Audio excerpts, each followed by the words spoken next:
Bom, gravando, boa noite a todos. Nós estamos iniciando mais um web meeting da ACI, Associação Cardiovascular de Intervenção, e hoje vai ser um bate-papo extremamente pertinente pelo momento em que nós vivemos hoje, através dessa questão da epidemia, da pandemia do Covid, né, da infecção, essa infecção de altíssima virulência que vem acometendo todo o globo terrestre, né? Então, acho que vai ser um momento da gente discutir uma forma de tratamento. Nosso objetivo aqui não é falar extensamente sobre a doença, mas discutir uma forma de tratamento que é uma forma que vai ser indicada para alguns pacientes específicos e vai ser abordado pelos panelistas, né?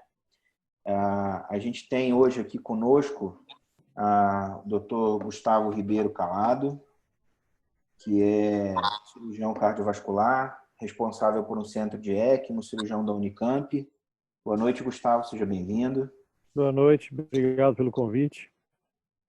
A gente que agradece. Temos o Dr. Leonardo Salazar, que é o chair hoje da ELSO, da Extracorporeal Life Support Organization, para a América Latina. Boa noite, Leonardo. Obrigado por Buenas noches, obrigado.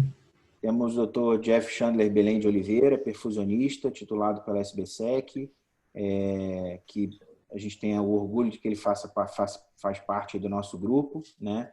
Especialista também em ECMO e cirurgia minimamente invasiva. Boa noite, Jeff. Boa noite, é um prazer estar aqui contribuindo com todos. Temos a minha querida amiga Filomena. Não consigo falar Filomena, Filó, vai ter que ser só Filó mesmo, não tem jeito, tá? Sem problema.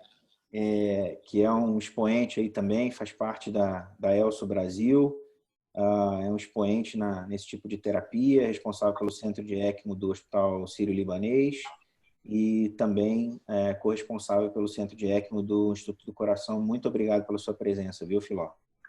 Boa noite, muito obrigada, um prazer.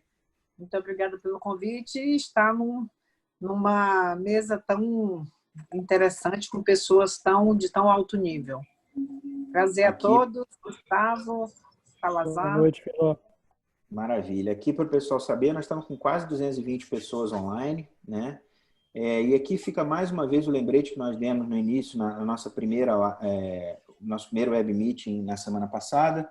A ACI é uma associação extremamente inclusiva, de caráter científico e que vem agregar pessoas interessadas em intervenção cardiovascular. E essa intervenção, seja ela minimamente invasiva, endovascular, percutânea, transcatéter, e não engloba somente cirurgiões cardiovasculares, hemodinamicistas, enfim. Engloba também, nós também queremos trazer para esse grande caldeirão de discussões científicas a respeito desses temas, os anestesistas, os ecocardiografistas, os cardiologistas clínicos, intensivistas e os profissionais também não médicos, como os enfermeiros, perfusionistas, que estão nessa linha de frente com a gente aí, tratando as doenças estruturais. Hoje ficou decidido que nós vamos iniciar o nosso web meeting com uma apresentação do Dr. Leonardo Salazar. O Dr. Leonardo dispensa apresentações, é um expoente nessa questão do suporte extracorpóreo. Hoje como eu falei, é o chair, é o responsável pela ELSO latino-americana, né?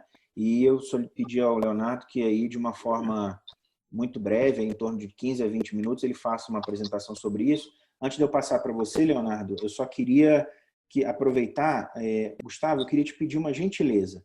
Algumas das pessoas que estão assistindo a gente não são especificamente cirurgiões e não estão familiarizadas com a ECMO. Você pode explicar para a gente em 5 minutinhos, de uma forma bastante simples, com todo o conhecimento que você tem, o que é ECMO e qual é a função dela? Você está me ouvindo? O sinal está meio instável aqui. Antes do Leonardo falar, eu gostaria muito de agradecer a oportunidade que vocês estão dando para trazer de volta a ECMO para esse assunto.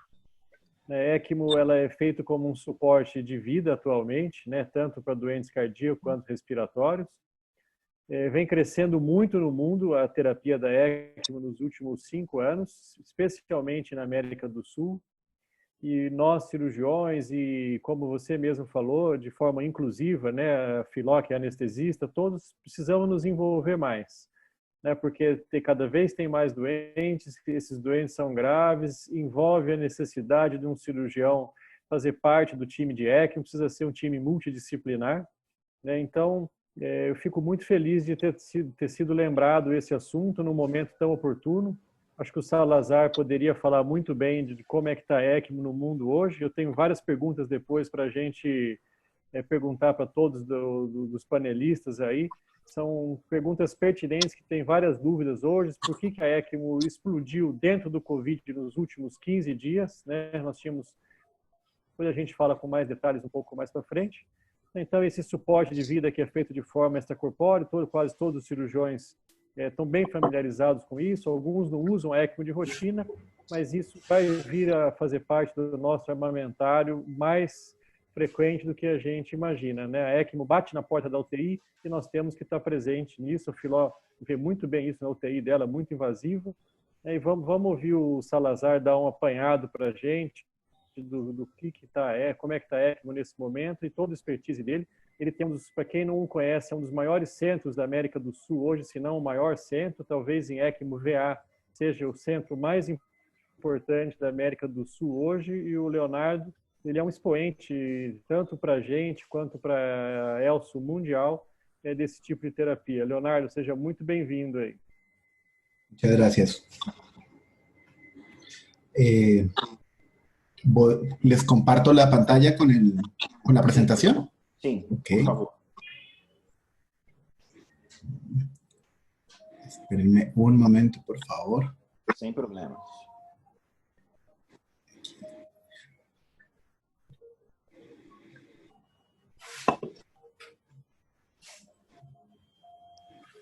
Leonardo, eu vou te pedir só um minutinho antes, que ficou faltando, foi uma falha minha.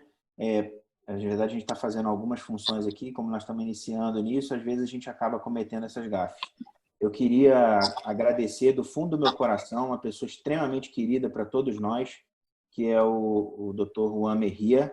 O Dr. Juan Merria é o cirurgião responsável pelo transplante do Hospital de Messejana.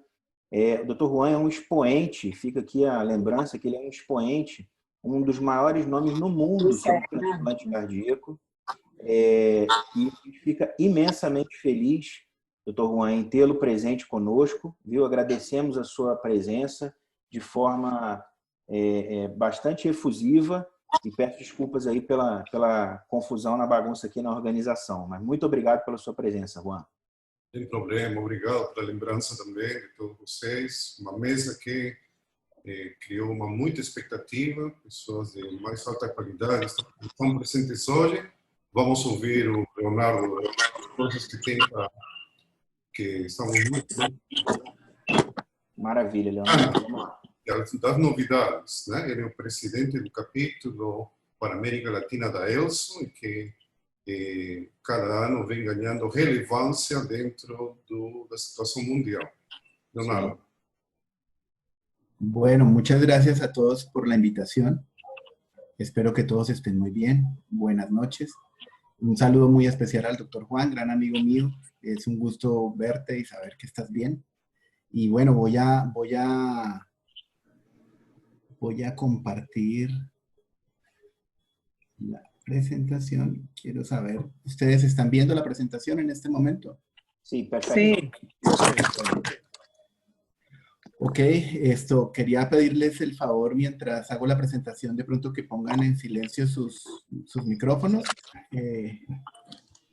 por lo menos un momento, y bueno, la intención es presentar una visión muy general de cómo desde la Organización para el Soporte Vital Extracorpóreo nos estamos preparando para enfrentar esta situación y cuáles son hasta ahora las cosas que hemos visto y que hemos aprendido. Esta es una enfermedad nueva. Nosotros no sabemos cómo tratarla. No sabemos bien cómo se comporta.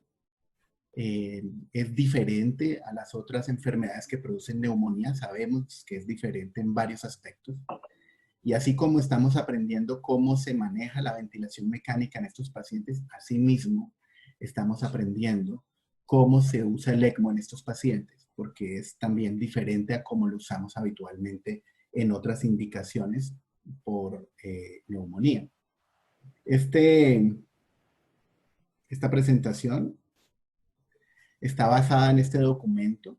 Este documento son las guías para el manejo de COVID-19 de la Organización para el Soporte Vital Extracorpóreo. Este documento se terminó de hacer hace 2 días. Es un documento de consenso de muchos grupos, entre esos pues, grupos de Latinoamérica. Y bueno, quiero presentarles las conclusiones de este documento. Lo primero que quería hablar con ustedes era, pues hay algo que esta enfermedad nos está robando y en lo cual Brasil ha sido siempre un ejemplo para todo el mundo, y es que nos roba la alegría, nos roba el entusiasmo. Y yo cuando entro al hospital o cuando hablo con mis colegas en otros sitios, siento esa falta, esa ausencia de la alegría y del entusiasmo. Yo espero que la recuperemos, que podamos volver a celebrar y a sonreír y a disfrutar la vida como la disfrutábamos, o mejor que como la disfrutábamos. En esta crisis, yo creo que nunca nosotros, ni ninguno de nuestros antecesores en el área médica, se habían enfrentado a una situación en la cual la sociedad dependiera tanto de nuestras decisiones. Nosotros tenemos una responsabilidad muy grande, porque en este momento nuestras comunidades van a necesitar o necesitan cosas que solo sabemos nosotros. Van a necesitar o necesitan de habilidades que solo tenemos nosotros. Entonces es muy importante prepararnos. Tenemos la ventaja de que tenemos más tiempo que el que tuvieron en España, o que el que tuvieron en Italia, o que el que tuvieron en Nueva York. Y este tiempo nos permite prepararnos. Nos permite prepararnos para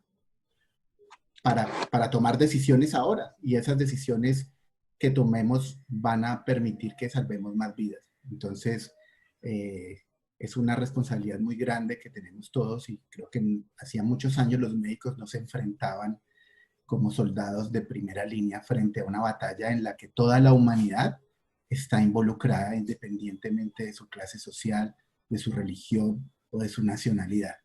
Entonces somos todos soldados hoy y estamos juntos todos en esta batalla. Y bueno, la idea es que todos nos ayudemos en esto. Esta enfermedad, el COVID-19, es una enfermedad que tiene una tasa de infección y de transmisión más alta que por ejemplo, la influenza H1N1, es más contagiosa. Y es una enfermedad que es 10 veces más letal. Es además una enfermedad a la cual ninguno de nosotros tiene respuesta inmunológica adquirida. Todos somos vulnerables a esta enfermedad. Y eso hace que si se vive la vida en un contacto habitual, proporciones muy grandes de la población puedan enfermarse. Y la principal complicación de esta enfermedad es la complicación respiratoria.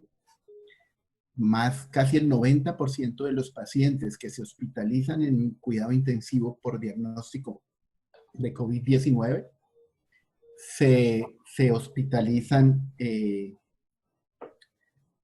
con un cuadro de neumonía, con una falla respiratoria. Neumonías que con frecuencia son graves, neumonías que con frecuencia generan necesidad de ventilación mecánica.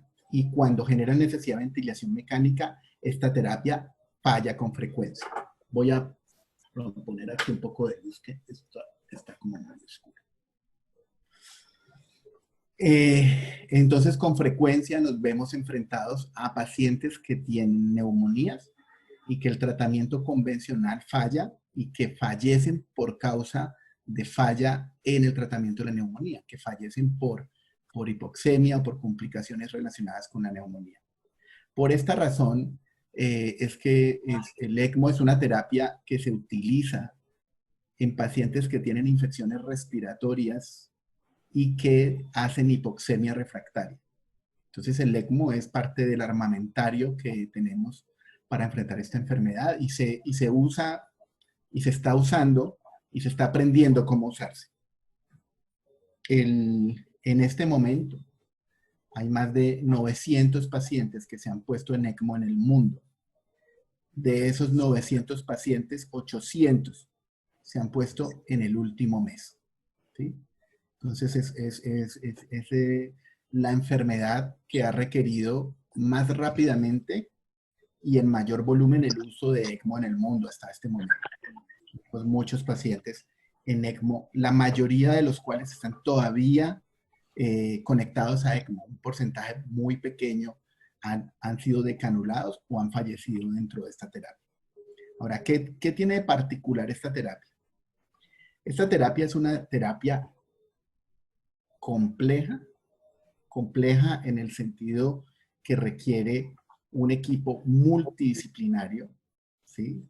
Entrenado en conjunto para trabajar como una orquesta, ¿sí?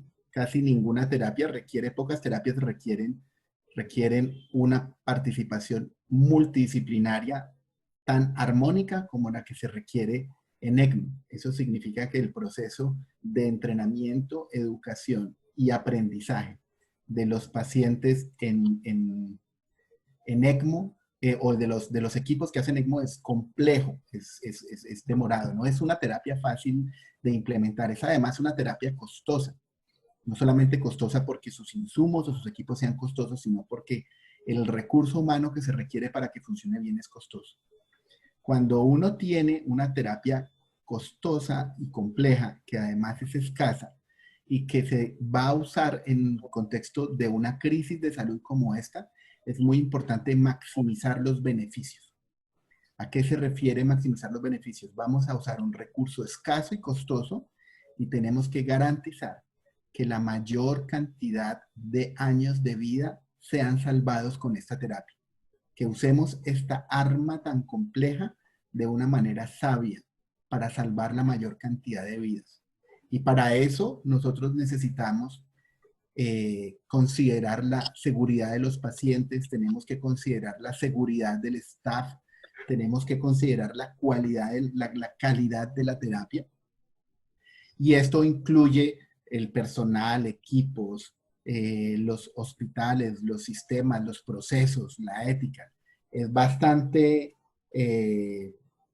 exigente y desafiante implementar esta terapia y tenemos que hacerlo de manera que todo este esfuerzo que hacemos se convierta en personas que se salvan y que se reintegran a sus comunidades y a la sociedad de manera, digamos, productiva y con buena calidad de vida.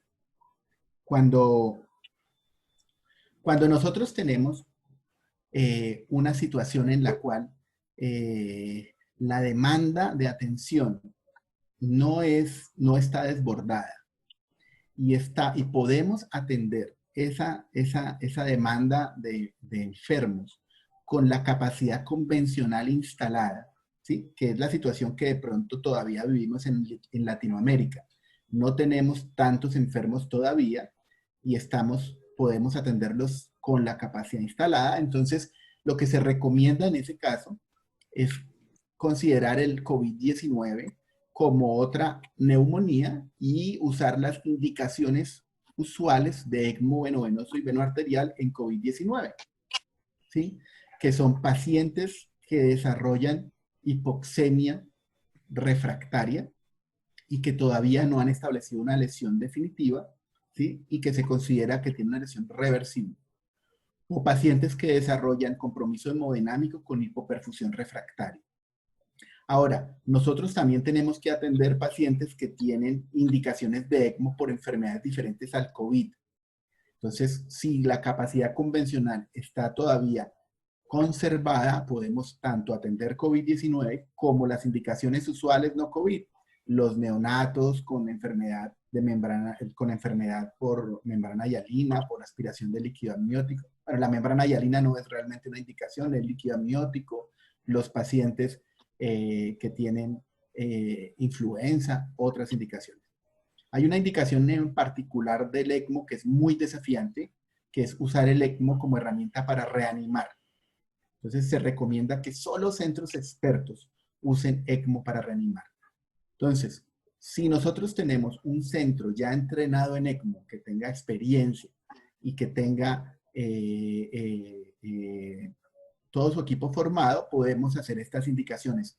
Nosotros no recomendamos empezar un grupo nuevo de ECMO en medio de esta crisis, ¿sí? Empezar un sistema de ECMO es complejo, ¿sí? Requiere mucho entrenamiento y nosotros en este momento tenemos que concentrar todos nuestros esfuerzos, ¿sí?, en prepararnos en otros niveles para atender esta crisis. Entonces, esto se recomienda solamente en centros que ya están formados y tienen experiencia en ECMO. Ahora, si nosotros vemos nuestra capacidad ya completamente copada, el segundo paso es expandir nuestra capacidad. Si nuestro hospital está teniendo que habilitar camas nuevas de UCI, si está teniendo que reclutar personal nuevo para atender pacientes críticos que habitualmente no se dedicaban a atender pacientes críticos, eso es que estamos usando la capacidad expandida. En ese caso se recomienda que las indicaciones en COVID-19 se limiten a los pacientes que tienen mayor probabilidad de sobrevivir con buena calidad de vida, ¿sí? Usar un ECMO en un paciente que tenga mal pronóstico y que de pronto dure un mes en ECMO y de pronto hubiéramos podido salvar 3 pacientes que duraban cada uno 10 días y que tenían buen pronóstico. Entonces, la indicación en ese caso es limitada a los pacientes que consideremos de buen pronóstico y también en los pacientes que no sean COVID. En ese caso debemos buscar indicaciones de buen pronóstico porque si usamos una consola de ECMO en un paciente postcardiotomía de mal pronóstico, en una situación en la cual es muy difícil trasplantar porque se disminuyen los donantes y tenemos a este paciente condenado a muerte usando un equipo que podría salvar varios pacientes COVID, estaríamos desperdiciando el recurso y perdiendo oportunidades. Entonces, indicaciones selectivas en no COVID. Y la indicación de reanimación cardiopulmonar debe limitarse estrictamente a los pacientes que no son COVID, cuando tenemos la capacidad, cuando estamos usando capacidad expandida. Ahora, si nosotros estamos en una situación en la cual tenemos la capacidad expandida casi saturada, por ejemplo, la unidad médica de mi hospital tiene 20 camas y habilitamos otras 20 camas nuevas para atender COVID. Y si resulta que ya tenemos 18 cubículos llenos, 19 cubículos llenos y estamos a punto de copar nuestra capacidad expandida, entonces ahí tenemos que darle prioridad a los pacientes no COVID de buen pronóstico. Por ejemplo, si tenemos un niño y una aspiración de líquido amniótico que tiene 90% de posibilidades de sobrevivir, que tiene toda la vida por delante, entonces es preferible poner el ECMO en este niño que ponerlo en un paciente COVID.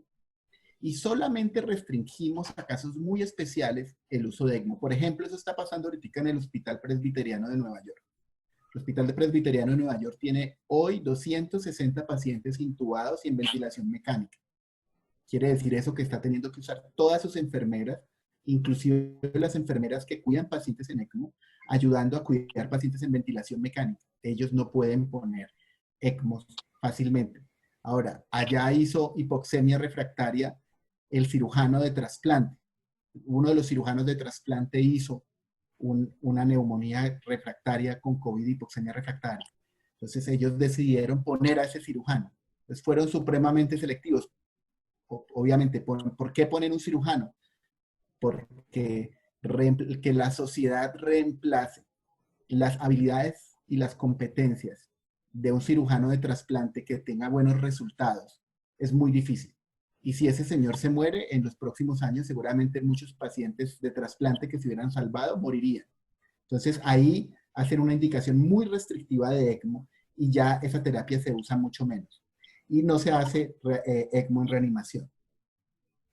Ahora, si nosotros nos vemos con la capacidad expandida saturada, o sea, nosotros aumentamos al doble nuestras camas de cuidado intensivo y aún así están todas llenas y todos los días nos llegan pacientes en falla respiratoria que tenemos que intubar y no tenemos con qué ventilarlos, en ese caso no se debe usar ECMO en ninguna situación, ¿sí? Porque es mejor tratar de destinar ese recurso de enfermería muy profesional, de intensivistas muy profesionales, a tratar de desocupar ventiladores salvando vidas para recuperar ventiladores para salvar los que están llegando. Entonces, el uso del ECMO depende de cómo está nuestra capacidad. Si nuestra capacidad no estamos teniendo que expanderla, si la tenemos que expander, si se está saturando o si está saturada. Ahora, ¿cómo podemos prepararnos? ¿Cuáles son las áreas que debemos organizar ahora para como centros que hacemos ECMO? ¿Cómo nos organizamos? Lo primero, el primer nivel, tenemos que organizarnos entre centros, ¿sí? ¿Cómo es organizarnos entre centros? En Colombia hasta ahora está empezando la pandemia. Entonces, los directores de ECMO y los coordinadores hicimos una teleconferencia, pusimos claro cuáles eran nuestros criterios de selección, dejamos claro que cuando se comentara un paciente de ECMO lo discutíamos entre todos para apoyarnos en que todos estuviéramos de acuerdo y que el centro que estuviera más cerca lo asistía, ¿sí? En este momento hemos considerado 4 pacientes y hemos asistido 1, ¿sí? En ECMO. Pero con ese proceso, poniéndonos todos de acuerdo, ¿sí? Porque así sabemos cuántas consolas de ECMO tiene otro centro. Y si se llenan mis consolas y resulta que una enfermera de 30 años necesita ECMO, yo sé entonces dónde puedo localizarla. Lo primero es ponernos de acuerdo entre nosotros. Nosotros no debemos esperar a que el gobierno nos ponga de acuerdo porque eso no va a pasar, sino cuando se termine la pandemia. Lo segundo es que tenemos que ver la cadena de abastecimiento. ¿Sí? En este momento, con muchos insumos médicos, no solamente con los insumos de ECMO, inclusive con los elementos de protección personal, hay una gran restricción en la cadena de abastecimiento, porque esos recursos se están usando masivamente en Europa y en Estados Unidos, y ellos pagan tarifas más grandes que las que pagamos nosotros, y entonces las empresas definen mandar para allá los recursos. Entonces es muy posible que el stock de cánulas que hay en Brasil no sea fácil de reponer. Entonces ustedes deben saber y averiguar cuánto stock hay en Brasil de cánulas, de consolas, de membranas, para saber cuántos pacientes van a poder poner en ECMO. Y eso les ayuda también a definir las indicaciones, porque si tienen muy pocas, entonces las indicaciones van a ser restrictivas. Lo segundo, hay que hablar con la cadena de abastecimiento para ver qué posibilidad real hay de reabastecerse. Entonces, si nosotros no hacemos esa gestión, simplemente los gerentes a nivel de Europa y Norteamérica deciden no mandar, deciden gastarse todo allá. Entonces hay que ponerse en contacto con los distribuidores, ponerse en contacto con las empresas y ver qué stock tienen y hacer compromisos de por lo menos un mínimo de reposición del stock, ¿sí? Nosotros no podemos subestimar el problema de la cadena de abastecimiento ni en esto ni en otras cosas. Y si no lo enfrentamos ahora, después nos vamos a quedar sin con qué trabajar. Y finalmente el gobierno, ¿sí? Al gobierno tenemos que llegar ya con la solución hecha. Nosotros no podemos ir al gobierno y esperar que ellos nos hagan la solución a nosotros, porque tienen tantos problemas ahora que están avasallados. Pero si nosotros, los centros más importantes de Brasil, por ejemplo, llegan diciendo, mire, tenemos la posibilidad de poner tantos pacientes en ECMO, hemos llegado a este acuerdo, necesitamos que el gobierno nos apoye para tener una referencia y remisión centralizada, para que hayan los recursos para pagar eso, ¿sí? Creo que en Brasil el sistema de salud no cubre el ECMO, entonces ir al gobierno y decir, mire, el ECMO está recomendado por la Organización Mundial de la Salud y por todas las sociedades en el uso en esta terapia. Entonces, en esta crisis, el gobierno tiene que ver cómo organiza eso, pero solo lo va a hacer si siente que ese recurso va a ser valioso para la atención, si siente que ese recurso se va a usar de manera inteligente, ¿sí? Si no se van a hacer desperdicios, porque este no es el momento de desperdiciar.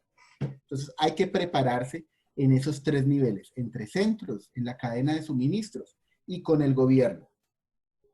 Ahora, ¿cómo seleccionamos el paciente? La selección del paciente desde el punto de vista de la indicación por la enfermedad es la hipoxemia o la hipoperfusión refractaria. ¿Sí? Resalto refractaria. O sea, tenemos que haber usado todas las herramientas convencionales para el manejo de la hipoxemia, haciendo estrés y resaltando el uso del prono, ¿sí? Al parecer, esta enfermedad es mucho más sensible al prono que otras formas de neumonía. Entonces, muchos pacientes con el prono mejoran. Se debe usar prono siempre antes de considerar que hay que usar ECMO. Y en hipoperfusión también, algunos pacientes debutan con un cuadro hemodinámico, o porque desarrollan miocarditis, o porque desarrollan arritmias, o porque desarrollan derrame pericárdico, o porque desarrollan tromboembolismo pulmonar. Entonces, más o menos un 5 o 7% de los pacientes que se están canulando de COVID se canulan para soporte hemodinámico en ECMO venoarterial. Ahora, ya habiendo visto si el paciente médicamente tiene indicación de ECMO, tenemos que hacer las siguientes preguntas. ¿Qué probabilidad tiene el paciente de sobrevivir y de sobrevivir bien?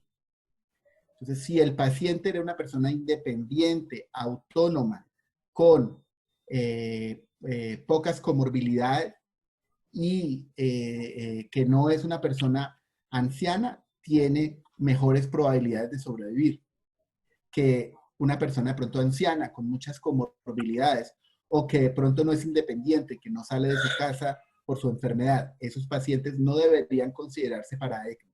Solamente escoger los pacientes que tengan mayores probabilidades de sobrevivir con buena calidad de vida. El segundo criterio es el tiempo de sobrevida. Entonces, si yo tengo un paciente que tiene 30 años y otro que tiene 60 años, y solo tengo la disponibilidad de una consola, en ese caso es, digamos, razonable escoger el paciente de 30 años porque uno va a agregar más años de vida productiva a la sociedad y porque ese paciente pues no ha vivido toda su vida, en cambio el otro experimentó más tiempo de su vida. Lo otro importante es el tiempo en la terapia. Si yo pongo un paciente que lleva 15 días en ventilación mecánica, ese paciente puede sobrevivir en ECMO, pero va a necesitar 2 meses de ECMO. Si yo tengo 8 consolas y pongo 8 pacientes 2 meses en ECMO, entonces no voy a poder salvar a casi nadie, ¿sí? Tengo que escoger los pacientes que yo considere que van a requerir menos tiempo de ECMO, porque si un paciente requiere 10 días de ECMO, entonces con una consola puedo salvar 2 pacientes en 20 días. En cambio, si un paciente requiere 20 días de ECMO, voy a poder salvar solo 1 y el otro va a fallecer. Entonces, el otro criterio es el tiempo que requeriría en la terapia. Y el último criterio, que no es menos importante, es el de justicia y beneficio, ¿sí? Y en esto, pues, por ejemplo, poblaciones que son vulnerables por el hecho de ser vulnerables, no deberían ser descartadas, sino que al contrario, deberían ser tomadas más en cuenta. Y personas que no han recibido de la sociedad no los ha tratado con justicia. Y de beneficio es algo parecido a lo del cirujano que pusieron en ECMO en el Presbyterian de Nueva York. Si yo voy a salvar la vida de alguien que en esta crisis puede salvar más vidas, como una enfermera, por ejemplo, entonces probablemente esa enfermera tenga preferencia sobre otra persona que tenga otra profesión, ¿sí? Que en esta crisis no ayude a salvar más vidas. Esos son los criterios así, para la selección. Prevención y control del riesgo. Entonces, si nosotros hacemos ECMO como cualquier terapia de cuidado intensivo en esta enfermedad, es muy importante hacerlo de manera segura para el personal, ¿sí?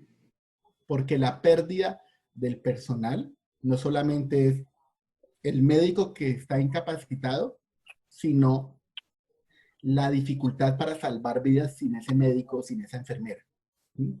Entonces es súper importante, muy importante, proteger al personal de salud, ¿sí? Las medidas para protección de COVID-19 están descritas y son comunes en la Organización Mundial de la Salud, en el CDC, en el NHS. Entonces es comprender bien ese proceso de protección. Muchas personas creen que la protección es comprarse cosas muy sofisticadas. Por ejemplo, ustedes ven personas que se compran máscaras N95 industriales que parecen de astronauta con unos filtros a ambos lados y que parecen muy sofisticadas y eso tiene probabilidad de fallar, depende de válvulas, si se usan mal no sirven. Entonces, entrenar al equipo en el proceso de prevención y control es muy importante. Todos los procedimientos que hacemos en pacientes de ECMO, incluido la canulación, ¿sí? La decanulación y los procedimientos que se hacen sobre el paciente deben manejarse con protección de aerosoles. ¿Por qué razón? Porque estos pacientes están intubados y tienen posibilidades de desconexión o podemos necesitar hacer desconexiones del circuito respiratorio y se pueden generar aerosoles. Entonces la recomendación es la canulación y los procedimientos en pacientes en ECMO se hacen con protección de aerosoles. El inicio y la estabilización. En el inicio, pues la primera fase después de la selección es la canulación. La recomendación es evitar canulaciones con cánulas únicas de doble lumen como la cánula Avalon, ¿sí? O como la cánula Crescent de Medtronic. Porque estas canulaciones son más demandantes, son más complejas. Se hacen sobre el área donde está el paciente intubado con la traqueostomía, entonces uno puede desconectar el circuito respiratorio más fácilmente y hacer un evento generador de aerosoles. Entonces no se recomienda usar esta canulación. Se recomienda usar la canulación fémoro-femoral, o sea, extrayendo de una femoral grande, 23, 25, 29, y retornando por una femoral. Esa canulación, digamos, es más cómoda, aunque tiene más riesgo de tromboembolismo pulmonar, más cómoda porque uno no se tiene que desplazar al cuello. O la canulación fémoro-yugular. Son las dos canulaciones que se recomiendan. Si el paciente tiene inestabilidad hemodinámica, la recomendación es proceder directamente con un ECMO venoarterial y no usar de manera electiva un ECMO veno-arterio-venoso en el enfoque inicial.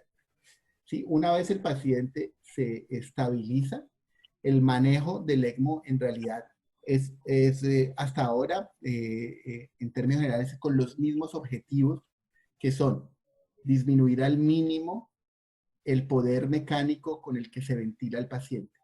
Entonces, disminuir la presión inspiratoria máxima, disminuir la presión media en la vía aérea, disminuir la frecuencia respiratoria, disminuir la fracción inspirada de oxígeno, tolerando valores de saturación alrededor de 80. No usar nunca parámetros ventilatorios altos. Eso es común a todas las indicaciones de ECMO venovenoso. En la conducción, una diferencia bien importante es que estos pacientes tienen hipercoagulabilidad con frecuencia y presentan con frecuencia complicaciones trombóticas o tromboembólicas. La recomendación, normalmente nosotros cada vez usábamos ECMOs venovenosos con menos anticoagulación. Nosotros ya estábamos acostumbrados a poner ECMOs venovenosos a veces casi sin anticoagulación. Estos pacientes hay que anticoagularlos y anticoagularlos en el rango superior. O sea, con PTTs por encima de 60 segundos. Es la recomendación. Estos pacientes en general se han destetado primero el ECMO que la ventilación mecánica. En general se ha aprovechado el ECMO para hacer traqueostomía, considerando que en el ECMO la traqueostomía se puede hacer en apnea, que tiene menos riesgo que de hacer aerosoles, si se hace en apnea. Y hasta el momento se han destetado pocos pacientes de ECMO. O sea, en el mundo se han puesto más de 900 y se han destetado menos de 150 pacientes. Entonces, al parecer, estos pacientes requieren ECMO durante varias semanas. El transporte. El hacer transporte en ECMO es complejo. No sé cuántos centros en Brasil hagan transporte en ECMO, pero en general solo pocos centros tienen las competencias para hacer transporte en ECMO. Estos pacientes pues están enfermando y están tratándose en todos los hospitales, y entonces hay pacientes con indicación de ECMO en hospitales que no tienen ECMO. En ese caso, prácticamente hay dos opciones. Una es o recomendar el traslado del paciente que pueda requerir ECMO y que sea joven y con poca comorbilidad cuando el SRA es moderado y no severo. Eso también es técnicamente complejo. O lo otro es que el centro que hace transporte en ECMO vaya, canule y traiga al paciente, y eso se debe hacer con extremas medidas de precaución, de prevención y control de infección. O sea, todo el proceso con protección de aerosoles, los conductores de las ambulancias, los pilotos de los aviones con protección de aerosoles, y un proceso estricto de desinfección de superficie. Para terminar, dilemas éticos. Los pacientes que no se recuperan en 2 semanas y que no muestran ningún signo de recuperación en 2 semanas deberían ser considerados para retiro de la terapia, porque es poco probable que se recuperen y es muy probable que ese sistema de ECMO pueda ayudar a otra persona. Entonces estamos enfrentándonos a decisiones de retiro de terapia en estos pacientes ante la presión de que se están muriendo otras personas esperando la terapia. Entonces, en general, si un paciente está en ECMO venoarterial y no recupere la función cardíaca en 5 o 7 días, seguramente es un paciente que no la va a recuperar. Y a menos de que tengamos disponibilidad de asistencia ventricular de largo término, seguramente es un paciente para retirar la terapia. El trasplante cardíaco va a estar muy limitado en esta crisis. En la parte respiratoria, si llevan más de 2 semanas y no han iniciado recuperación, también se considera, o si hacen disfunción orgánica. Hasta este momento, esto es en Europa, de los centros que reportan a ELSO en Europa, a EuroELSO, al 11 de abril se habían canulado 664 pacientes. Esto es pues hace una semana. Falta el reporte de esta semana, pero como pueden ver, en un mes se han puesto, en menos de un mes se han puesto más de 600 pacientes. Probablemente mañana el reporte nos salga con más de 900 pacientes. Y de esos pacientes, la mayoría están todavía en ECMO, 411 están todavía en ECMO. Fueron decanulados, sobreviviendo 131 pacientes. Usualmente en ECMO venoso los pacientes que se decanulan salen del hospital bien. No es así en ECMO venoarterial. No estamos seguros si eso sea igual en COVID-19. Tenemos que esperar cómo evolucionan. Y 129 han fallecido. Entonces, en Europa en este momento el ECMO en COVID-19 tiene una sobrevida alrededor del 50%, con la mayoría de pacientes todavía estando en ECMO. O sea, hay incertidumbre. Estos pacientes en Europa fueron puestos en medio de una situación de estrés del sistema de salud, ¿sí? O sea, son hospitales que están teniendo que duplicar su capacidad y que están manejando pacientes en situaciones de estrés hospitalario. En Corea y en Japón, que están haciendo ECMO sin que tengan el sistema de salud en ese nivel de estrés, están consiguiendo sobrevidas entre el 60 y el 70%. En centros de baja experiencia, por ejemplo, como en China, las sobrevidas fueron menores del 20%. Entonces, en COVID-19 todavía no estamos seguros cómo va a ser el resultado del ECMO. Aparentemente, en centros expertos y con el sistema de salud sin condiciones de estrés, se consiguen sobrevidas similares a las del H1N1, pero en condiciones de estrés la sobrevida será aproximadamente el 50%, y en centros sin experiencia la sobrevida es menos del 20%. En el registro de ELSO, en este momento, ELSO solamente cuenta los que salen vivos al alta, o sea que los que no están todavía en ECMO no entran al registro como vivos al alta, y la sobrevida está en este momento en 36%, pero aquí pues hay que tener en cuenta que están los pacientes que no han egresado del hospital y ya fueron decanulados, no están en esta cuenta, ¿sí? Aquí solamente están los que salieron ya de la hospitalización. Entonces, en este registro tenemos que esperar más tiempo porque hay muchos pacientes que ya se decanularon, están vivos, pero no han egresado del hospital. Por último, quiero invitarlos a que reporten si tienen pacientes en ECMO en el registro de ELSO. ELSO no está exigiendo que los centros estén afiliados a ELSO para entrar al registro. Cualquier centro que tenga pacientes en ECMO, independientemente si pertenece a ELSO, puede registrar. Es muy importante que nosotros, lo más pronto posible, conozcamos mejor esta enfermedad, conozcamos mejor qué estrategias son útiles para concentrar nuestros esfuerzos en esas estrategias. Y eso era lo que tenía que decirles. Si tienen alguna pregunta, o comencemos pues la discusión. Primeiramente, Salazar, eu queria te agradecer pela apresentação, foi sensacional. E nós estamos navegando em águas desconhecidas. E é muito importante ouvir de você, que é responsável por um centro de referência, esse tipo de coisa, para que a gente não se sinta tão só. A gente perceber que mesmo diante de toda a sua expertise, todos nós, incluindo o seu centro, também navegam em águas desconhecidas. E o mais importante que você falou foi a questão da segurança, e isso é sensacional.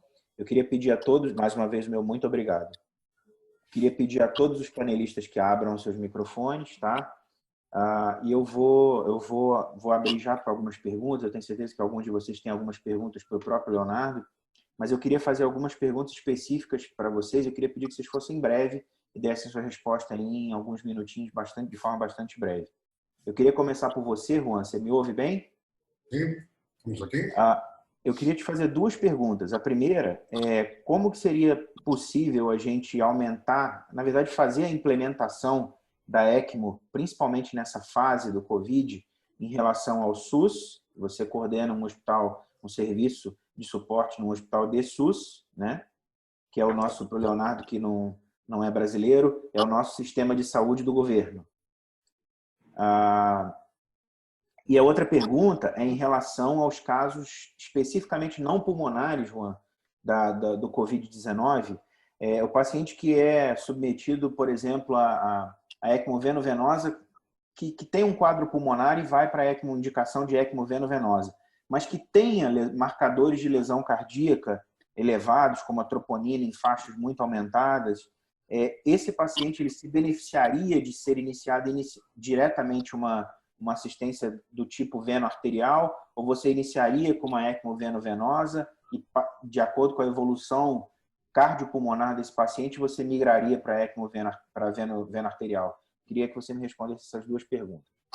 Sim, em relação à primeira pergunta, eu gostaria de colocar o exemplo aqui do estado do Ceará e Fortaleza, que o governo do estado definiu a criação de um hospital específico para o atendimento, umas 3 semanas atrás, para o atendimento desse tipo de pacientes gravemente comprometidos com o Covid-19. Então, a coordenadora da UTI, de forma muito pertinente, já trabalhou conosco em diferentes projetos, e entendendo que o nosso grupo no Hospital de Messejana, o nosso grupo privado, organiza uma série de treinamentos em ECMO para o público especializado, enfermeiras, intensivistas, cirurgiões, nos chamou para conversar, para completar a linha de cuidado desse tipo de paciente. Então, ele se adiantou a uma situação que ele observava que a ventilação mecânica poderia chegar ao que o Leonardo acabou de falar, a refratariedade. Então, o ECMO, como terapia alternativa, deveria ser lembrado. Então, eu fiz uma proposta, e aí onde eu encontro os problemas. Eu tive que fazer uma análise, acompanhei todos os webinars, os web meetings da ELSO, da Europa, da Ásia, e todos os guidelines, o que nós tínhamos feito, porque tínhamos aprendido em São Paulo, em Santiago de Chile, enfim, tudo que o Gustavo Calado nos ensinou, né, com os treinamentos que ele faz em Campinas. E o grande problema que eu encontrava em um serviço no Nordeste do Brasil, tipo Hospital de Messejana, especializado em pacientes com problemas cardíacos e pulmonares, que tem transplante cardíaco, tem transplante de pulmão, que opera crianças desde o neonato até o pré-adolescente, enfim. Era o lugar onde estão e se encontram os especialistas em ECMO no estado do Ceará. Como fazer para levar toda essa bagagem de experiência e colocá-la num hospital fora do Hospital de Messejana para dar suporte a esses pacientes que o governo do estado queria mantê-los fora em um lugar específico para não disseminar, para não espalhar a doença. Estamos pensando em 3 semanas atrás. 3 semanas atrás, o Brasil inteiro pensava de uma forma, 15 dias atrás pensava de outra, e uma semana está aqui. O certo é que hoje a saturação do serviço público no estado do Ceará, especificamente em Fortaleza, é 100%. Então, o que se queria fazer em função de ficar em um canto só os pacientes desse tipo, graves, agora acabei de receber uma ligação para ir a ver em outro hospital do serviço do setor público, para ver um paciente que está no setor do Hospital Geral de Fortaleza, já tem chamando outro de outro lado.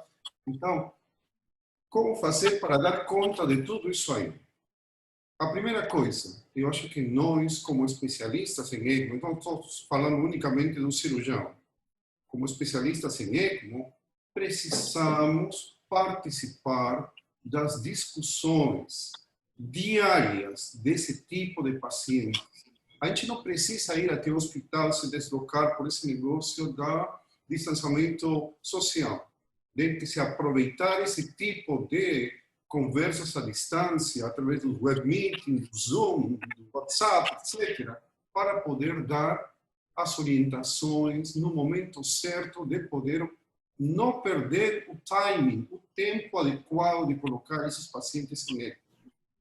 Então, precisa uma organização, precisa centralizar o que chamou o Leonardo, né? o chain supply, na cadeia de suprimentos. Então, precisa saber o que foi o que eu fiz quando fui a falar com a autoridade sanitária em relação a um eventual programa de ECMO para o Covid-19. Quantos consoles temos em Fortaleza? Quantas cânulas? Quais são os tamanhos? Né? Quais seriam os pacientes e levar o protocolo para que eles entendam e para poder discutir isso aí.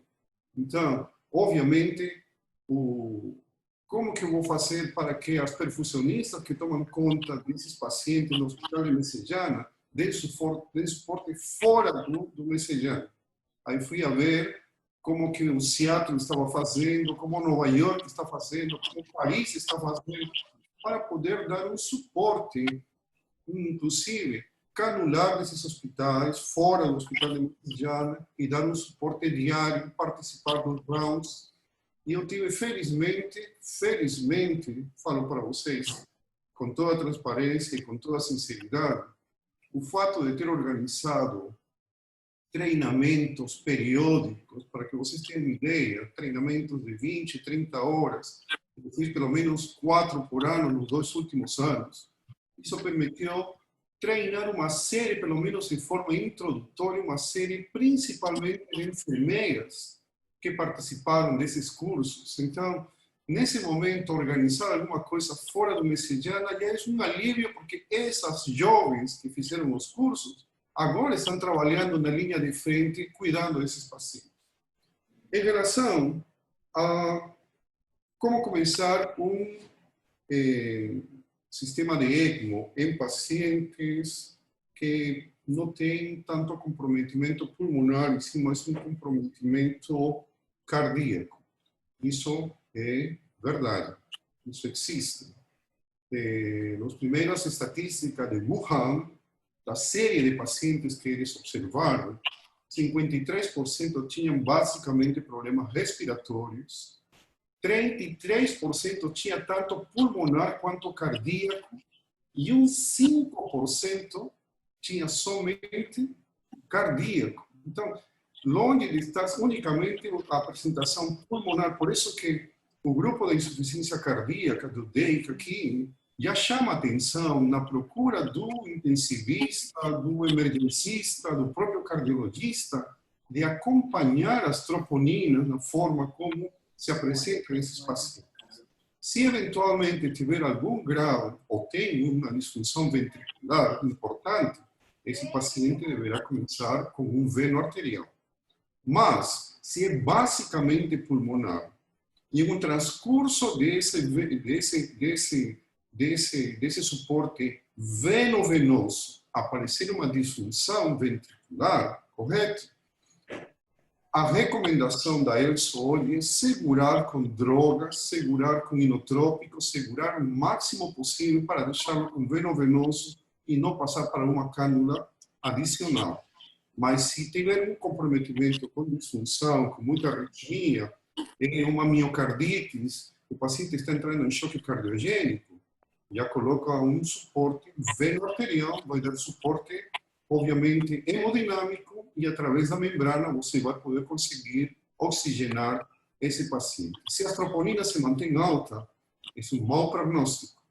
Então, essa é uma situação que nós todos estamos aprendendo a conhecer, essa doença muito, muito complicada. Cada semana muda o sentimento que temos perante ele. Os italianos acabaram de publicar a existência de partículas do vírus no miocárdio, num paciente que entrou em choque cardiogênico e já entrou com veno arterial. Significa que o vírus que estava no pulmão mudou de localização e se impregnou no coração também. Então, isso aí que nos preocupa, porque não é tão simples, é uma situação grave, e a gente vai aprender muito para os próximos anos, os que sobrevivem, né? Dice que o transplantador cardíaco colocaram em ECMO em Nova York, né? Por favor, me coloquem umas cânulas boas, que eu caí de desgraça dessa guerra. Por favor, tá? Obrigado. Obrigado, Juan. Eu queria direcionar a próxima pergunta para o Gustavo.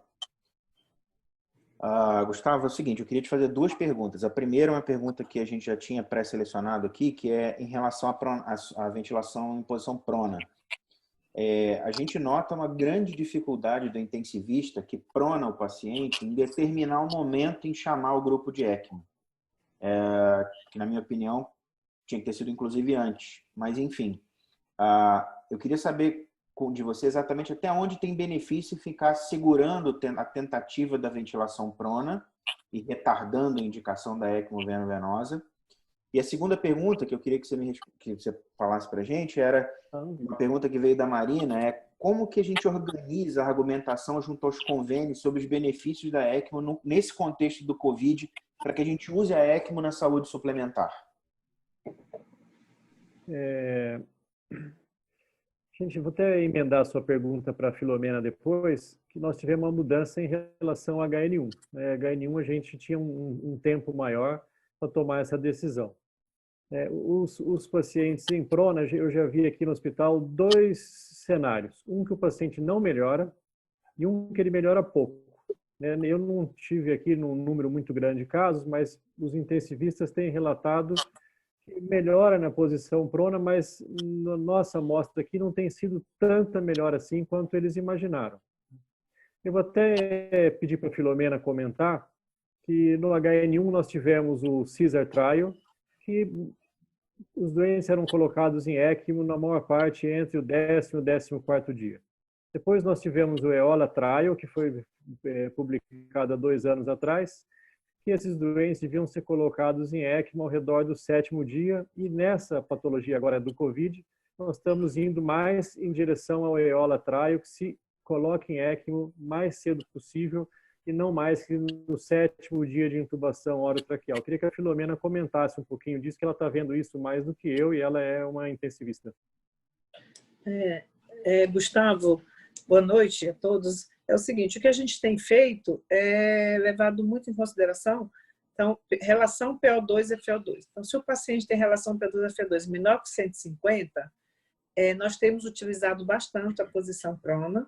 E uma novidade é que nós temos pronado os doentes também, aqueles doentes que têm relações limítrofes e que não estão intubados.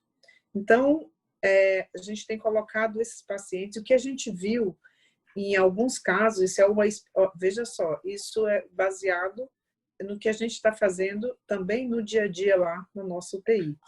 Estou falando lá no Sírio-Libanês. Então, a gente tem colocado o doente, se ele está acordado, orientado, e ele está com aquela saturação com catéter ou com máscara com reservatório, e se ele está em pressão negativa, até no OptiFlow, e esse paciente tem uma frequência abaixo de 30, com uma saturação em torno de 92, 90, 88, a gente tem pronado esse paciente. Nós tivemos alguns resultados muito interessantes. Nós tivemos um médico anestesista que ele não queria ser entubado. E aí nós dissemos, vamos tentar então te pronar. Ele mesmo se pronava. Quando ele desaturava, ele se pronava.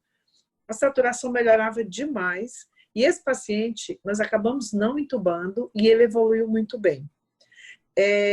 Por outro lado, o que a literatura tem recomendado e o que a gente tem feito muito é relação PO2-FA2 menor que 150, a gente prona esse paciente. Obviamente, esse paciente já está entubado, sedado devidamente, com bloqueador neuromuscular. Nós temos utilizado em alguns pacientes vasodilatadores pulmonares tipo óxido nítrico, e aí a gente continua a seguir a relação PO2-FA2. Então, se tiver uma relação PO2-FA2 menor que 60, a gente observa por 6 horas, e aí a gente vai ver se ele tem alguma contraindicação à ECMO. Aí a gente já está pensando na ECMO. Não tem contraindicação, está indicada a ECMO veno-venosa. Se ele tem alguma contraindicação, a gente, claro que respeita as indicações, as contraindicações também à ECMO. Aí a gente segue pelas terapias adjuvantes.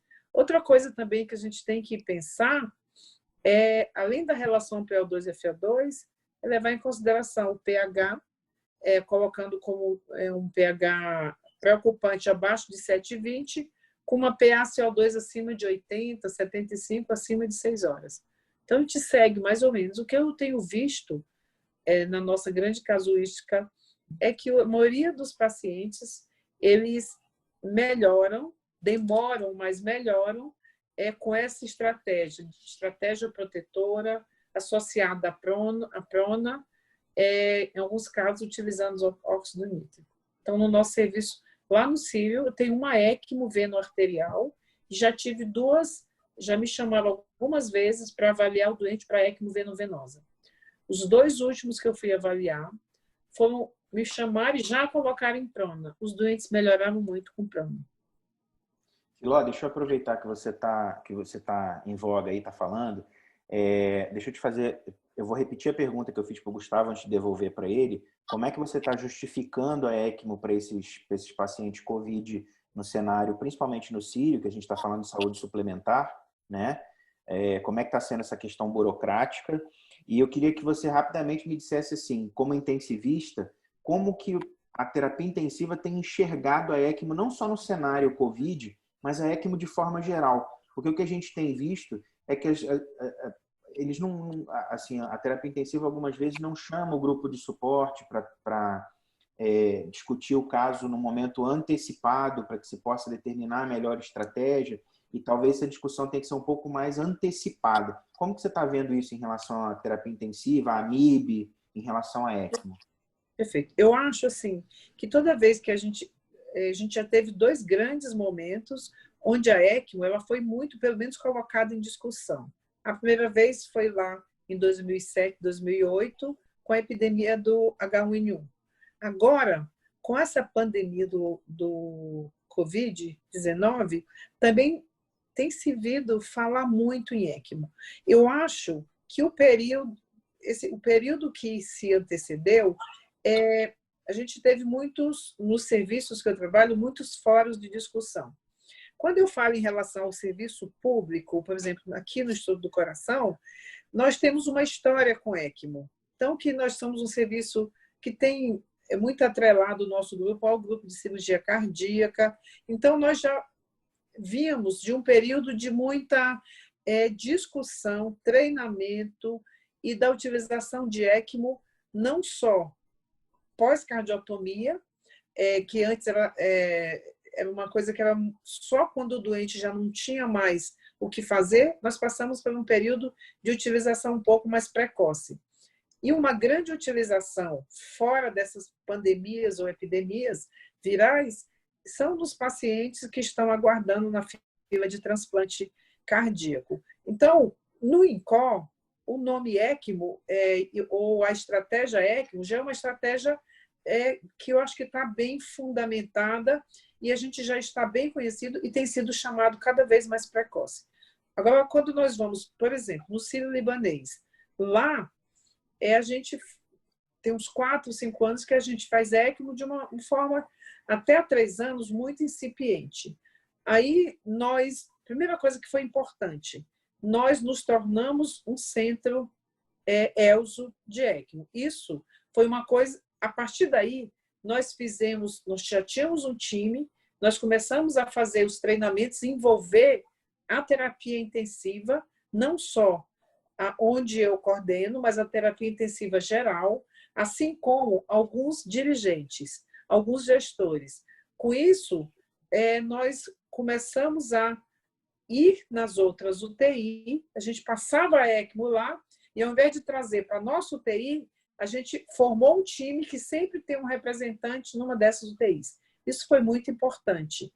E nós fomos em alguns fóruns de reuniões mensais, bimensais, e levamos alguns resultados dos nossos times. Com isso, nós conseguimos sistematizar, conseguimos criar um grupo, um tempo de chamada, um tempo para o enfermeiro ir, para o médico ir.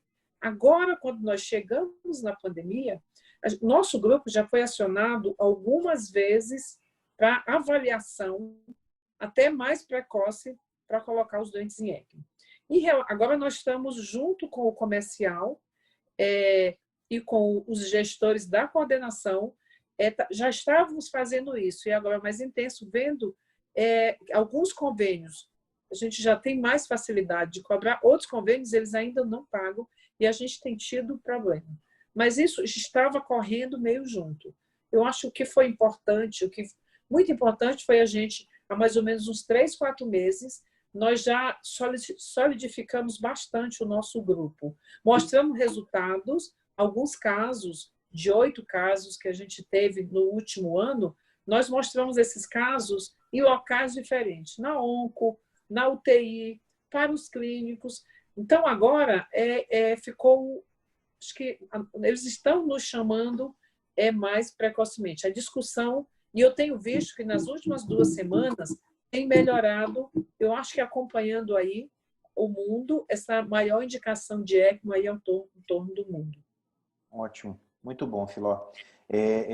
Leonardo, eu queria te fazer uma pergunta que é o seguinte, eu queria que você falasse rapidamente para a gente sobre como é o manejo do pulmão no momento em que o paciente está em ECMO, né? Na ECMO veno-venosa, que é a terapia mais instituída no COVID. E, rapidamente, quais seriam os critérios que você utiliza no seu serviço de referência para desmame desse paciente?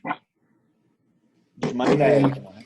El criterio principal es la recuperación de la mecánica pulmonar. No sé en COVID eso cómo se comporte, pero habitualmente los pacientes que ponemos en ECMO tienen muy mala distensibilidad cuando los ponemos y a medida que evolucionan bien, recuperan la distensibilidad. Entonces, cuando conseguimos hacer volúmenes corrientes mayores de 5 o 6 mililitros con drive respiratorios menores de 15, los consideramos para destete. Normalmente en ese momento los pacientes tienen una muy buena saturación y podemos disminuir el flujo de gases frescos o retirarlo. Y si toleran eso, los decanulamos. Muito bom, muito bom. Existe algum critério que vocês utilizam em relação a... que muitas pessoas não conhecem os protocolos da ELSO? Qual é o critério que vocês utilizam de controle de pressão em cima desse pulmão? ¿De control te refieres a la ventilación mecánica? Sí. Sí. Nosotros a los pacientes en ECMO habitualmente los ventilamos con una ventilación controlada con presión. Sí. el modo ventilatorio que más usamos es el APRB con una presión high 20 o 22, una presión low 10, normalmente 10 o menos de 10, y una presión soporte de 10 o 12. Y la frecuencia respiratoria la ajustamos de acuerdo a la disnea del paciente. Si el paciente tiene disnea, usamos frecuencias respiratorias más altas. Y si el paciente tiene un buen patrón respiratorio, disminuimos la frecuencia respiratoria para que sea más una ventilação espontânea que uma controlada. Uma das coisas que assusta muito, principalmente a equipe de fisioterapia respiratória na UTI, é que muitas vezes eles veem o paciente em ECMO com uma frequência mandatória da ventilação muito baixa. E o primeiro impulso é ir lá e aumentar a frequência respiratória. E isso é uma coisa que a gente não deve utilizar porque é um fator a mais de estresse no pulmão, confere?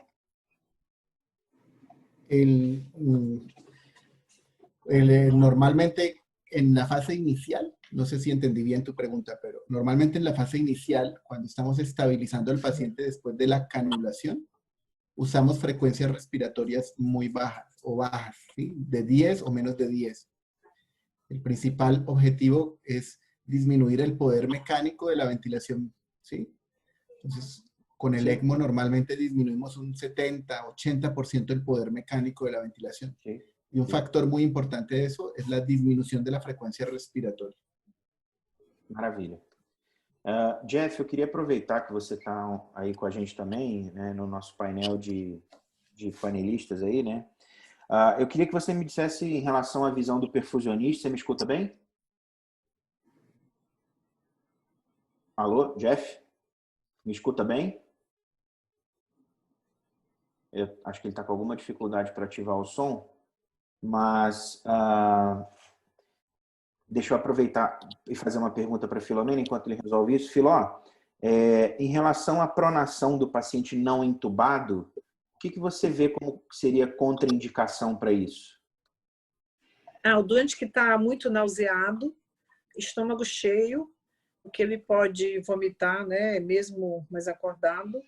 E é importante também que o paciente não tenha uma frequência respiratória acima de 30, 32, porque a taquipneia também fica mais incomodado. Temos que fazer todas a proteção, os coxinhos de proteção, mesmo ele acordado, mas eu acompanhei 2 casos de perto, 3 casos, e a melhora foi muito imediata.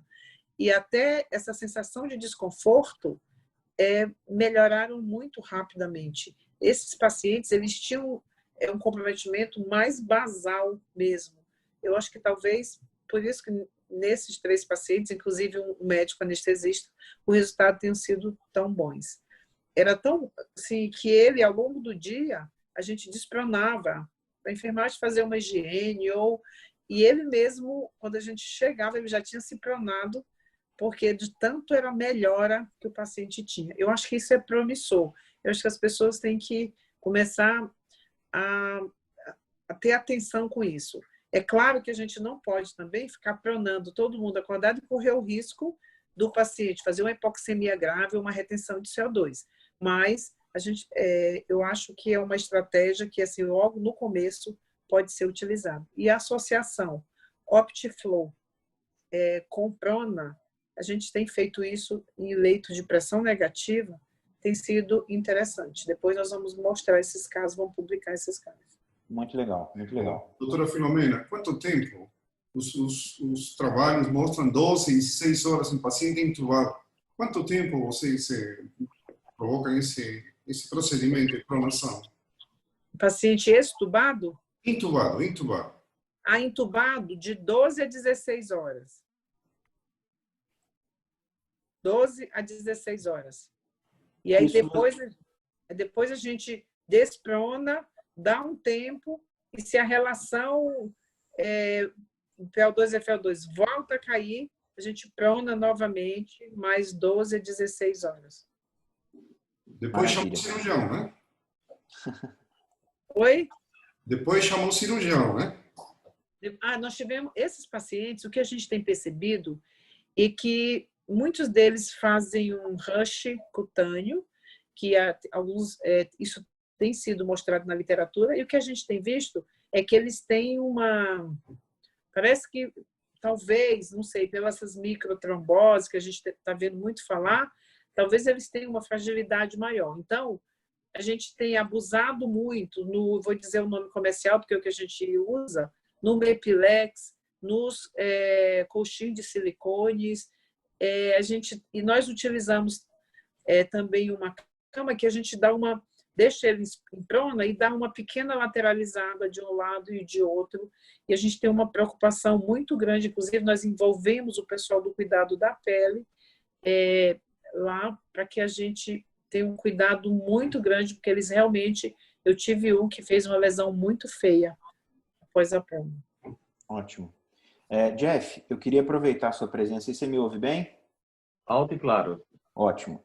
Assim, em relação a você que é o perfusionista e é uma das pessoas que trabalham lado a lado com a gente aí na condução da ECMO, você vê alguma diferença em termos de manejo do suporte, assim, especificamente para os pacientes que são positivos para a COVID? Eu digo, em relação a fluxos, quais seriam os fluxos adequados na ECMO veno-venosa? Se você usaria um fluxo muito alto, como é que você vê essa estratégia? Bom, em relação à Covid-19, algumas coisas são um pouco diferentes. E como você bem disse, né, nós estamos navegando assim por mares antes nunca navegados. Em relação à condução da ECMO em si, não há grandes mudanças na relação de ventilação que a gente tem em outras doenças, né? Nós aqui em Goiânia, no nosso centro, onde você é o diretor, Rodrigo, e eu sou o coordenador do time de ECMO, a gente teve vários casos e situações que levaram o paciente para uma síndrome de desconforto respiratório e a ECMO manteve um relativo padrão. No entanto, o que chama atenção da ECMO, diferente de outros casos, nós tivemos até casos com H1N1, eu acredito que tem um cuidado em especial, porque não é tão certo até que ponto a ECMO ela é segura na dispersão de aerossóis, dentro do conceito do seu expurgo de CO2.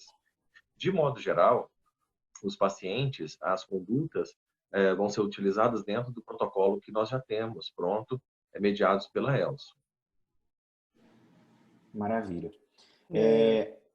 Deixa eu passar para o Salazar. Pode fazer, Gustavo, pode fazer a pergunta. Vou perguntar para o Salazar. Eu ouvi do pessoal de Paris me falando que o vírus não era detectado na parte de gás exalado do oxigenador. Se o Salazar tem alguma informação disso. Hay diferentes tipos de oxigenadores que tienen características diferentes. Los oxigenadores de fibra microporosa de polietileno son usados a veces en ECMO en condiciones de restricción de recursos, pero después de algunas horas nosotros los usábamos y a veces al segundo día comenzaban a presentar pérdida de plasma. Entonces esa pérdida de plasma va con virus y el flujo puede aerolizar el virus. Entonces si hay pérdida de plasma por la membrana, hay riesgo de salida de virus. Eso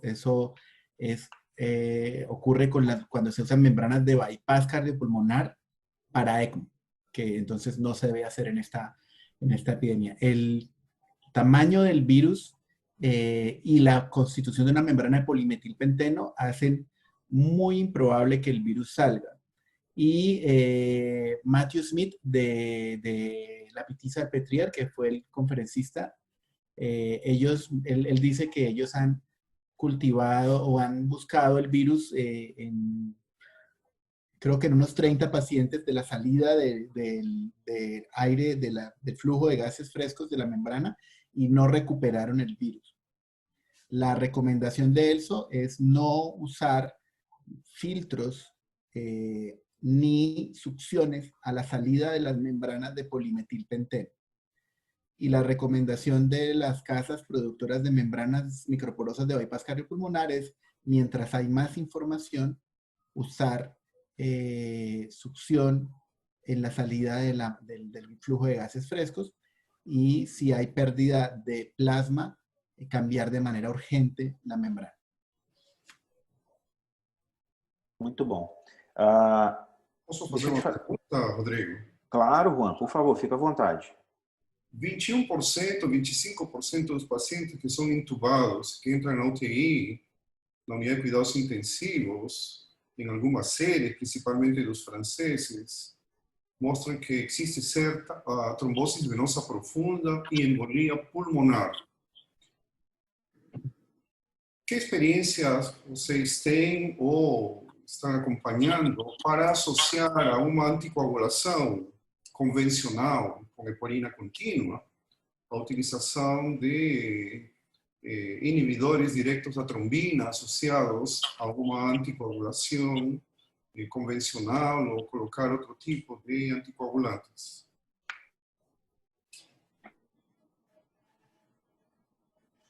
Eu acho que foi para o Leonardo, né? Sim, Leonardo, o Gustavo, o resto do painel também. Não. Está ouvindo, Leonardo? O Leonardo poderia responder. Vou lá daqui a pouco, tá? Ok, Leonardo. no es que estaba bloqueado el unmute. Sí. Existe un percentual importante de embolia pulmonar, de embolia pulmonar. Asociación de heparización convencional con otro tipo de anticoagulación. En la guía de ELSO se sugiere que en algunos pacientes se agregue antiagregación plaquetaria a la anticoagulación convencional. Algunos pacientes, lo que hemos visto es lo que se ha visto, yo no lo he visto, pero lo que se ha visto es que un porcentaje de pacientes desarrollan trombocitosis, conteos de plaquetas por encima de 400.000, 500.000, y que esos pacientes en particular tienen mucho riesgo de trombosis. Y cuando uno tiene una hiperactividad plaquetaria, la anticoagulación con heparina no es tan eficiente.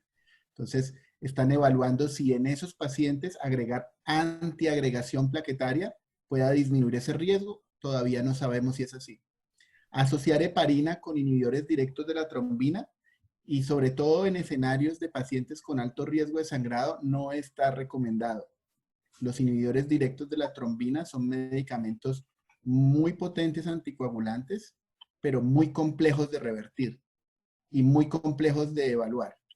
Entonces se utilizan más en indicaciones de bajo riesgo de sangrado. Un paciente de estos requiere accesos vasculares, requiere intervenciones, traqueostomía o cosas de esas.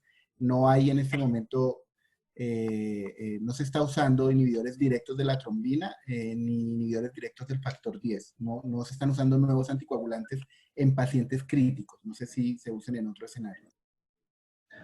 Posso dar uma opinião? Por favor, Fila. Quando o doente está em ECMO, COVID em ECMO, a gente segue o protocolo de anticoagulação que a gente tem, que cada um tem no seu serviço, alguns ou não guiados, orientados pela ELSO. O que a gente tem levado muito em consideração é não deixar um fluxo nesses doentes em ECMO abaixo de 2 litros, para que esses doentes têm um risco maior. Isso já foi demonstrado em algumas microbiópsias, está saindo esse trabalho aí do grupo do Pepino, lá do HC, junto com a doutora Elnara. E o que a gente tem visto é que esses pacientes eles têm um potencial maior para fazer microtromboses. E nós tivemos na nossa casuística uns 2 ou 3 pacientes com trombose. Eu tive um doente com trombose da subclávia, onde tinha um catéter, e um com trombose de gastroacnêmica. Isso a gente fez diagnóstico. E os doentes, e algumas microtromboses que a gente, não, obviamente, passam até despercebido. Então, no doente ECMO, usar o protocolo, a gente tem evitado e tem a utilização desses fatores, tipo fator vitamina K dependente ou concentrado de fibrinogênio. O que a gente tem feito é mantido o fibrinogênio acima de 100. Quando a gente precisa, a gente transfunde crio ao invés de dar os concentrados. E a gente teve uma doente que fez até uma síndrome hemofagocítica, e nessa paciente fez muita plaquetopenia. A gente só deu plaqueta quando a plaqueta estava acima de 50, abaixo de 50 mil. E a gente não tem usado antifibrinolítico nesses pacientes. Nos pacientes que não estão em ECMO, nós temos utilizado heparina, ou heparina de baixo peso, ou heparina convencional profilática em todo o mundo, e nós temos seguido o dímero D. Naquele doente que o dímero D não cai ou continua subindo, esse paciente, a gente faz nesse a heparinização plena. Ou com heparina de baixo peso, obviamente, se o rim permitisse as condições, ou heparina convencional. É assim que a gente tem manejado os nossos pacientes, mas é claro que estão saindo estudos toda hora e esse assunto vem sendo discutido e rediscutido. Não, ótimo, Filó, excelente. A gente já está com o nosso horário bastante adiantado, já tem 1h30 praticamente que a gente está aqui discutindo, é uma discussão excelente, maravilhosa, poderia ir muito mais longe, mas a gente tem uma certa limitação de tempo que a gente não quer ultrapassar muito. Antes de eu passar para cada panelista e agradecer e pedir o seu recado final, eu queria deixar algumas coisas importantes aqui anotadas. Primeiro, que esse web meeting vai estar salvo e disponível no canal do YouTube da ACI, tá? ACI Interv, é só procurar lá, tanto o primeiro quanto esse de hoje. São temas absolutamente pertinentes e apresentados de forma excelente por todos que estão aqui. Vão estar disponíveis. Queria deixar aqui, ressaltar o convite que a Sociedade Brasileira de Cirurgia Cardiovascular vai fazer no dia 20 de abril, às 19 horas, horário de Brasília, um webinar da Academia Virtual SBCCV sobre cirurgia cardiovascular na crise Covid-19, aspectos jurídicos e legais. Acho que é bastante pertinente, convido a todos que participem. Como eu disse, nós somos uma associação de integração. Então, todo evento científico que a nós chegar, nós vamos repassar para todos aqueles que a gente tenha contato, para que a gente possa integrar cada vez mais pessoas. E aí eu vou aproveitar para falar, para pedir que cada um dos panelistas, começando pelo Leonardo, agradecer infinitamente, Leonardo, a sua presença e pedir que você deixe seu recado final aí, um panorama de como que isso vai acontecer daqui para frente em relação ao Covid-19.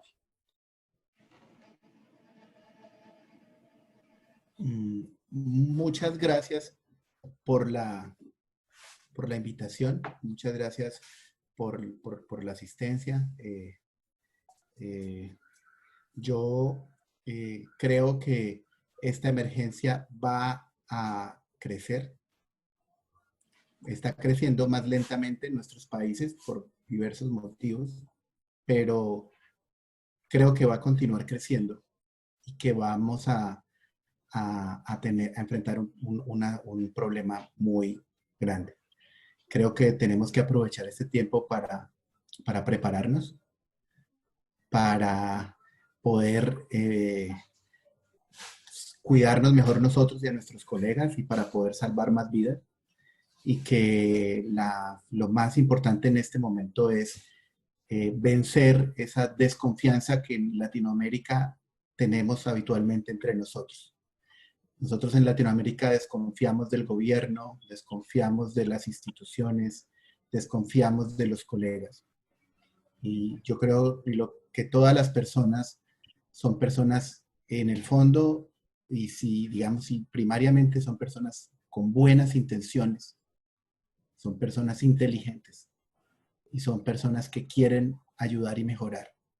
Y que si vencemos esa desconfianza, podremos trabajar juntos para que esta emergencia que tenemos que enfrentar nos haga el menor daño posible. Eso sería algo que me gustaría pues compartir con ustedes y les agradezco mucho la invitación y espero que se cuiden, espero que estén bien, que se estén preparando y que todos podamos volver a celebrar una Copa Mundo ganada por Brasil. Muito bom, muito obrigado, Leonardo. A gente fica extremamente grato pela sua presença e disponibilidade, gentileza de estar com a gente aqui. Eu queria passar agora, agradecer mais uma vez ao professor Juan, que está aqui conosco, e pedir que ele deixe suas considerações finais a respeito.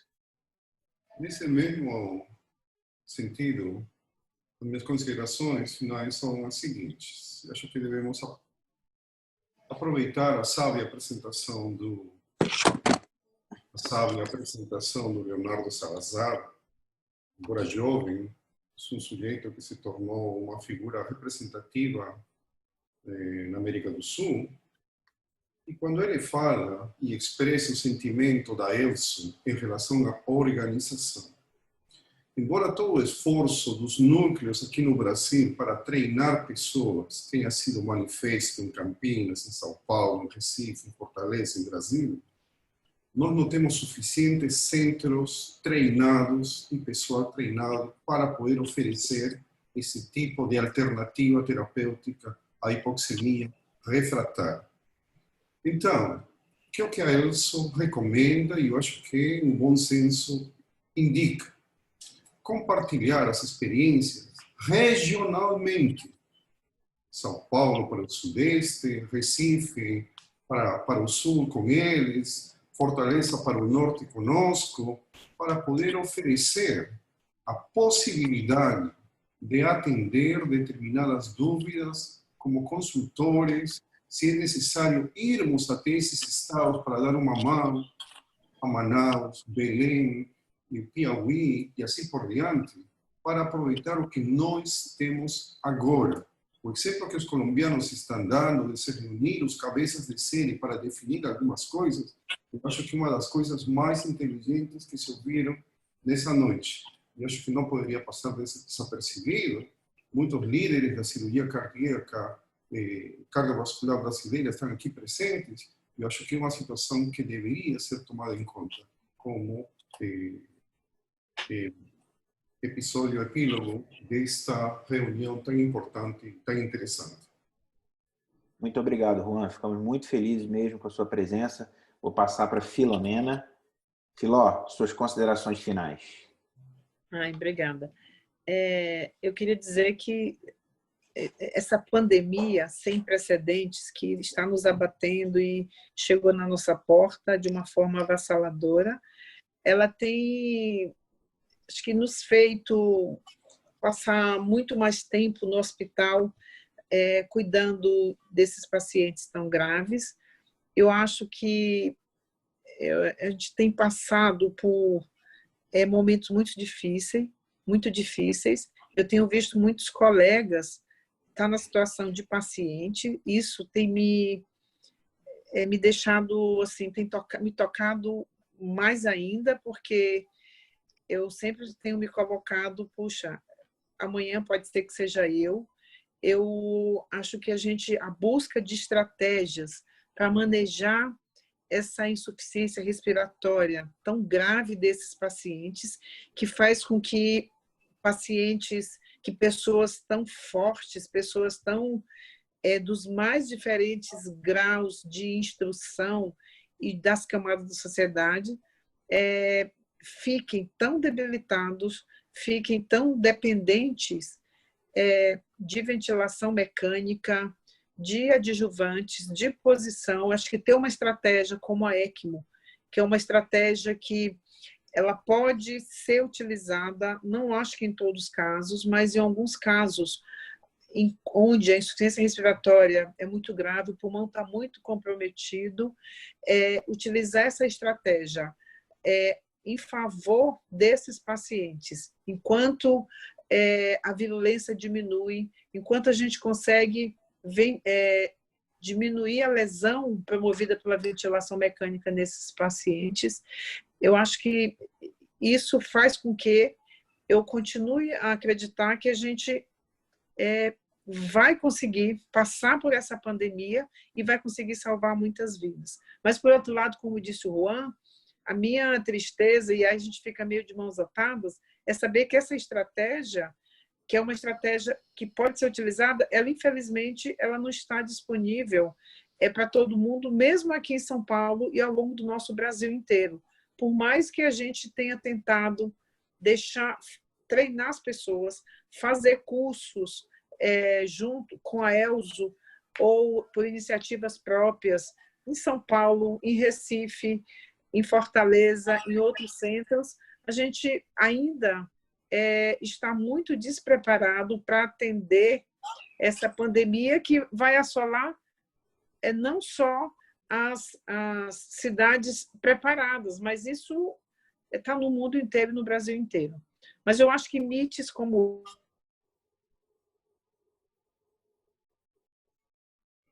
Eu acho que perdemos o sinal aí da Filomena, né?